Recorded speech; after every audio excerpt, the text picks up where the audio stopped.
una porción bíblica para que en una oración personal cada uno converse con nuestro Señor y le pida que le muestre su voluntad. Cito: porque Dios es el que en vosotros produce así el querer como el hacer por su santa voluntad. Filipenses 2:13. Oremos. Señor, que se cumpla en nuestras vidas tu propósito y perfecciona la obra de tu mano. Amén. Algunas personas me han preguntado por qué la serie lleva por título Jesús Maestro. Reitero, ¿por qué la serie lleva por título Mis encuentros con Jesús Maestro? Quizás ustedes también han tenido esa curiosidad y pienso que es el momento de un poco presentar a nuestro invitado principal, que aunque siempre ha estado con nosotros de manera implícita, no ha sido explícitamente presentado. El por qué está acompañándonos. Pues bien, con una sola frase les puedo dar la respuesta. Nuestra serie lleva ese título porque Jesús vino a enseñar.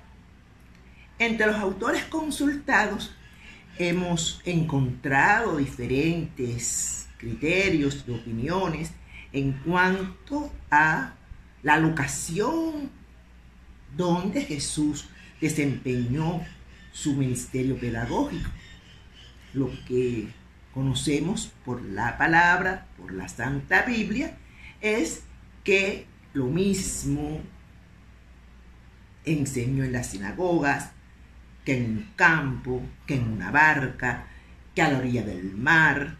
Por lo tanto, nosotros podemos expresar que su pedagogía se contextualizaba, no solamente teniendo en cuenta el lugar donde estaba haciendo su actividad pedagógica, vamos a decirle así, Jesús Maestro, sino que también tenía en cuenta si eran pescadores, si eran agricultores, si era, por ejemplo, en una boda como en Canaán, y a partir de ahí hacía su disertación. Jesús, en su época, utilizó un método revolucionario. No enseñó la ley como los rabinos, sino que lo hizo a partir de una tecnología educativa, vamos a decirle así, hablando en términos contemporáneos, donde usó la parábola, acompañaba el proceso, conocía las características individuales y personológicas de sus discípulos. Y esto no llega hasta nuestros días, precisamente a partir de la metodología y la pedagogía utilizada por Jesús, es que estamos nosotros haciendo este estudio para traer a nuestro presente, para traer a nuestro contexto actual los métodos de Jesús, métodos que dicen mucho de su preparación como maestro, porque hasta los días en que estamos viviendo está vigente y está presente el evangelio pedagógico de Jesús como maestro.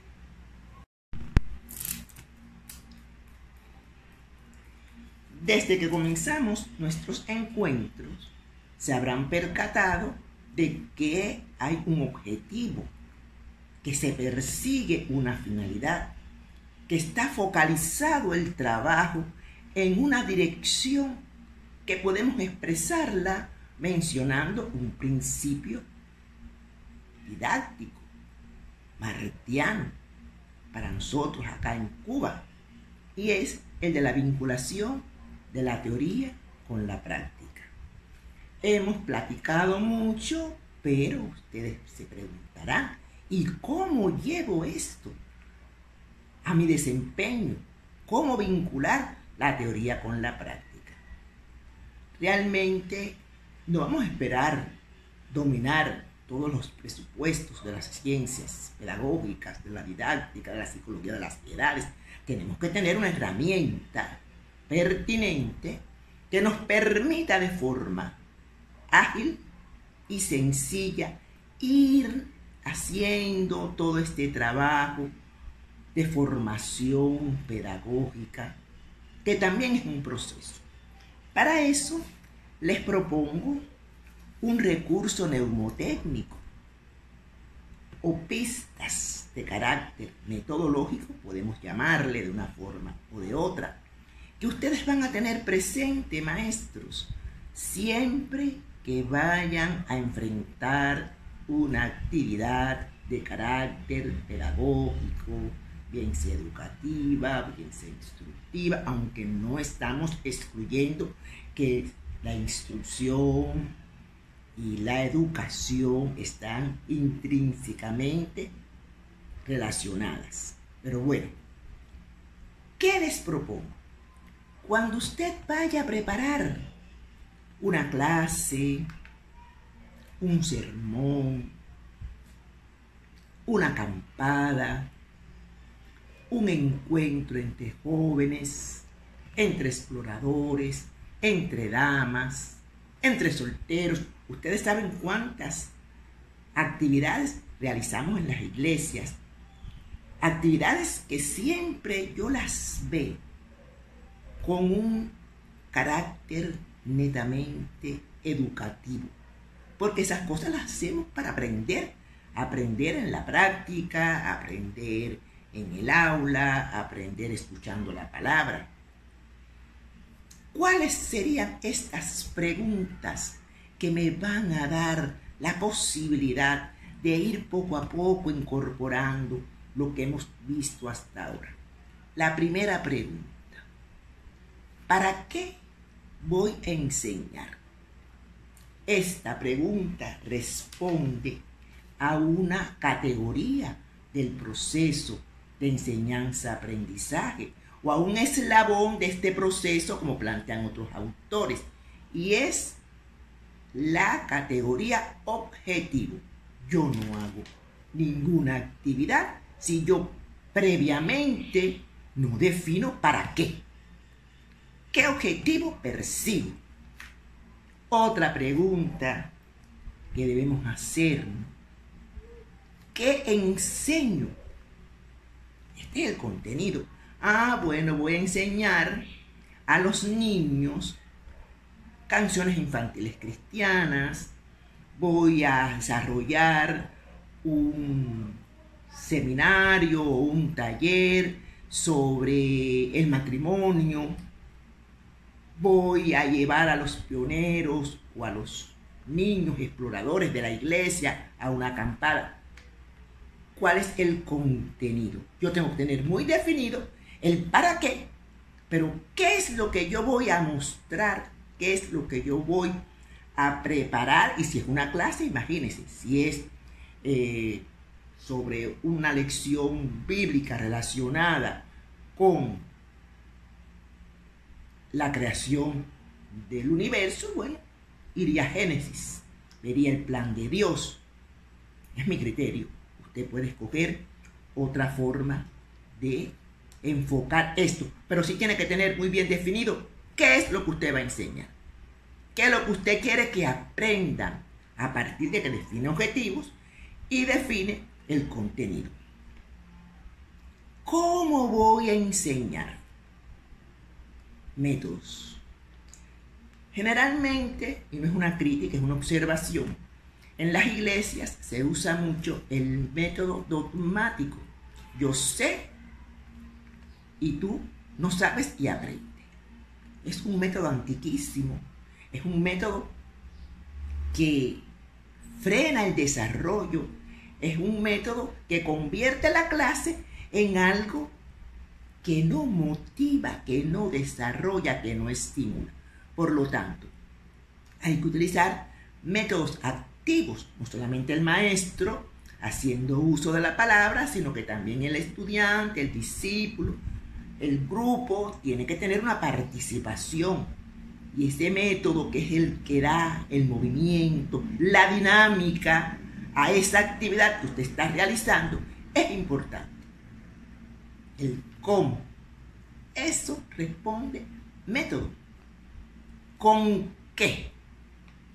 ¿Con qué enseño? La Biblia, las láminas, los mapas, los títeres, maquetas, si son niños, videos, conferencias, si son ya personas adultas, dramatizaciones, para que se vivencie lo que yo quiero expresar. Una clase repetitiva donde hay que hacer un uso y abuso de la imaginación ni instruye, ni educa, ni desarrolla.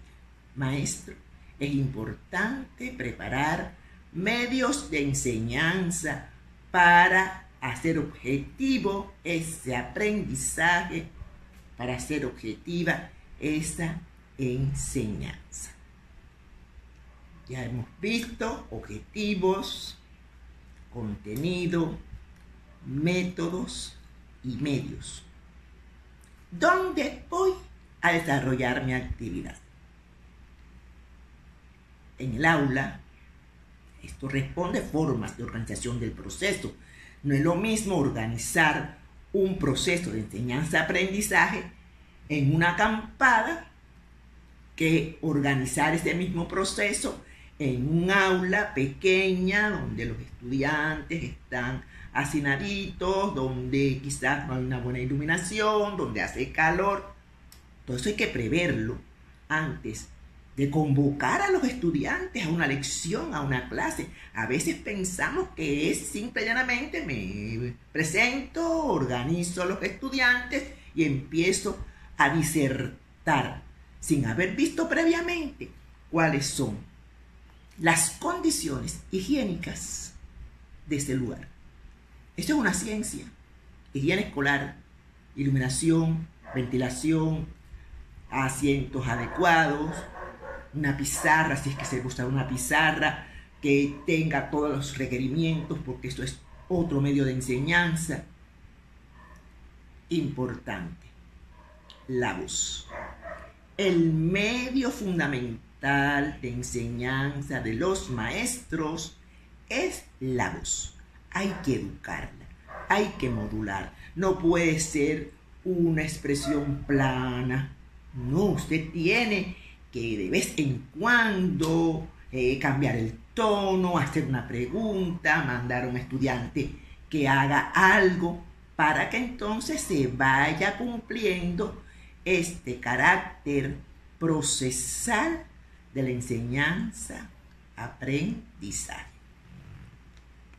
Mientras sembraba, parte de la semilla cayó al costado del camino. Otras semillas cayeron en terreno pedregoso. Otras cayeron entre espinos, pero otras más cayeron en tierra muy buena y fértil. Más tarde, aquel mismo día, unas aves sobrevolaban aquel lugar. Dijeron las aves: mira esas semillas, qué ricas, qué sabrosas, deliciosas. Desplegando sus alas, las aves se dejaron caer hacia las semillas y bajando un vuelo rasante Pongo mi vida en tus manos, yo quiero servirte. Me has entregado talentos, listo ya estoy. Llévame a donde pueda ayudar. ¿Cuándo voy a enseñar? Tiene que ver con el tiempo. El tiempo es irreversible. Y sabemos que en las escuelas bíblicas A veces cuando suena la campana, tocan el timbre o avisan que se ha terminado el tiempo del cual dispone el maestro, la clase no ha concluido. El recurso tiempo es importante tenerlo en cuenta a la hora de planificar una actividad de carácter educativo. Bien sea en el aula, bien sea en el campismo, bien sea en un campamento de exploradores, donde usted la quiera realizar. Eso está en dependencia de los medios, recursos con los cuales dispone. Y la pregunta final que yo propongo, usted puede crearse sus recursos mnemotécnicos, es ¿con quién? Responde a esta pregunta personas que van a interactuar con el maestro. Y aquí es importante porque no es lo mismo preparar una actividad docente, educativa, pedagógica, como usted le quiera llamar, para niños, para adolescentes, para jóvenes, adultos o para la tercera edad. Es importante que usted tenga en cuenta las características de las edades. Cada edad se distingue porque tiene una actividad rectora fundamental. Y a partir de esta actividad usted va a planear todo lo demás. Lo va a planificar. Si es para niños, usted sabe que su actividad fundamental es el juego. Niños pequeños. Si es para los niños que ya están en el sistema de educación, tercero, cuarto, quinto, sexto grado, su actividad fundamental es el estudio. Si es para adolescentes, no olvidemos que la actividad fundamental del adolescente desde el punto de vista de la psicología de las edades es las relaciones con sus compañeros. Es por eso que a veces se nos va de la mano cuando trabajamos con adolescentes, porque a ellos les interesa más quedar bien con el grupo que responder a las orientaciones del maestro. ¿Qué decir entonces del adulto mayor? El adulto mayor casi viene siendo un niño nuevamente, pero tiene sus particularidades, tiene sus especificidades, sus intereses, motivaciones. Entonces, maestro, con estas preguntas que hemos formulado o que le proponemos, usted puede hacer las suyas, su guía para orientarse. Usted va a poder aplicar teoría y práctica en la medida en que vaya ejercitando, en que vaya profundizando, en que vaya estudiando. Usted diría, bueno, pero ¿y las leyes no se han desplegado? Ah, correcto. No lo hemos hecho porque simple y llanamente estamos induciéndole a que usted conozca que existen estas leyes del proceso docente, educativo o enseñanza, aprendizaje en la iglesia, teniendo en cuenta que ese proceso es bilateral, es decir, maestro-alumno. Por lo tanto, fíjense que hay ley del maestro, ley del alumno, que es procesal, es decir, en desarrollo, en ascenso, que es legal, tiene sus leyes, que es contradictorio, nunca vamos a pensar que es una actividad plana. Usted sabe que habrán contradicciones y que en la contradicción precisamente está el desarrollo y está el cambio. El maestro enseña, el alumno aprende.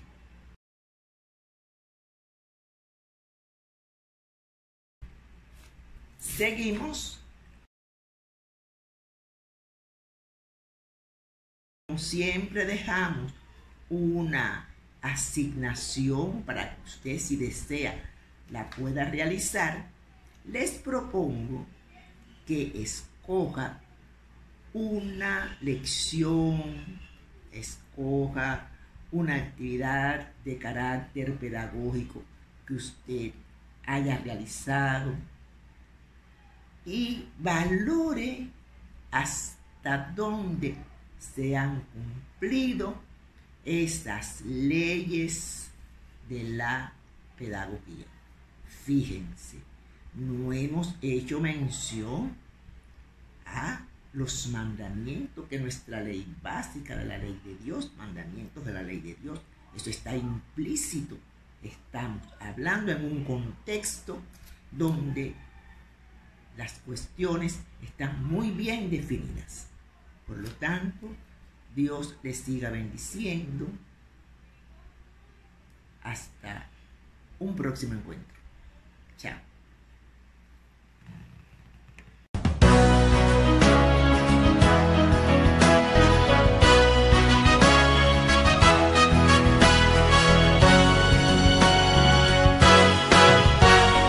Pongo mi vida en tus manos, yo quiero servirte. Me has entregado talentos, listo ya estoy. Llévame a donde pueda ayudar con mis manos, con mi voz, que todos puedan sentir el toque de tu amor. Úsame lo que tengo, pongo a tus pies, yo iré a donde hay necesidad, yo haré lo que me pidas, Dios. Mi talento, mi ministerio es